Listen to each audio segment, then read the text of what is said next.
Wherever you go, whatever you do, throw a little at it. Omax, Vest and Briefs.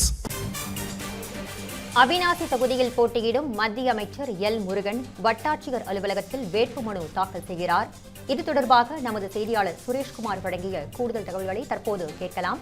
Sureshkumar, இது குறித்த முழு விவரங்களையும் பதிவு பண்ணுங்கள்.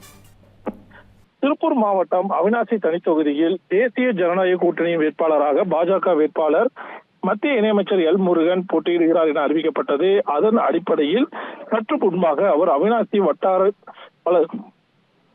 அவிநாசி தாலுகா அலுவலகத்தில் தற்சமயம் வேட்புமனு தாக்கல் செய்திருக்கிறார். முன்னதாக அவிநாசி லிங்கேஸ்வரர் கோவிலில் சாமி தரிசனம் செய்த அவர் அங்கிருந்து சுமார் 1.5 கிலோமீட்டர் தூரத்திற்கு ஆயிரக்கணக்கான ஆதரவாளர்கள் புடைசூழ மேல தாளங்களுடனும் கொண்டாட்டங்களுடனும் வேட்புமனு தாக்கல் செய்வதற்காக வாகனத்தில் ஊர்வலமாக வருகை புரிந்தார். அப்போது இங்கு ஏராளமான கூட்டணி கட்சியினர் மற்றும் பொதுமக்கள் அவருக்கு வரவேற்பு அளித்தனர். அதன் பிறகு அவிநாசி தாலுகா அலுவலகத்தில் தற்சமயம் வேட்புமனு தாக்கல் செய்துள்ளார். தொடர்ந்து அவர் வெளியே வந்து செய்தியாளர்களையும் சந்திக்க இருக்கிறார். இதனை அடுத்து தொடர்ந்து இன்று மாலை முதல் அவர் பரப்புரையில் மேற்கொள்ள இருக்கிறார். தற்சமயம் அவர் வேட்புமனு தாக்கல் செய்வதற்கு வாகனத்தில் ஊர்வலமாக வந்தபோது உடன் மத்திய அமைச்சர் கிஷன் ரெட்டி அவர்களும் உடன் இருந்தார்கள்.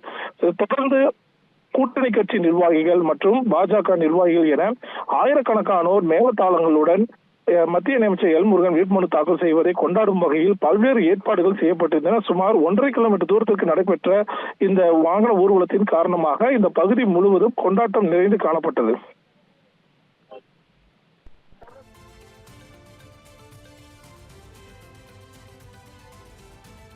அவிநாசி தொகுதியில் போட்டியிடும் மத்திய அமைச்சர் எல் முருகன் வட்டாட்சியர் அலுவலகத்தில் வேட்புமனுவை தாக்கல் செய்கிறார்.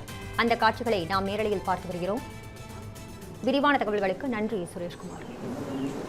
டாக்டர் எல் முருகன் எனும் நான் தமிழ்நாடு சட்டமன்ற பேரவையில் உள்ள இடம் ஒன்றை நிரப்புவதற்கு வேட்பாளராக நியமிக்கப்பட்டதால் சட்ட விதிகளுக்கு இணங்க நிறுவப்பட்டுள்ள இந்திய அரசியலமைப்பின்பால் உண்மையாக நம்பிக்கையும் கட்டுப்பாடும் கொண்டிருப்பேன் என்றும் இந்திய நாட்டின் முழு முதல் ஆட்சியையும் ஒருமைப்பாட்டையும் நிலைநிறுத்துவேன் என்றும் ஆண்டவன் மீது சூழலித்து உறுதி கூறுகின்றேன்.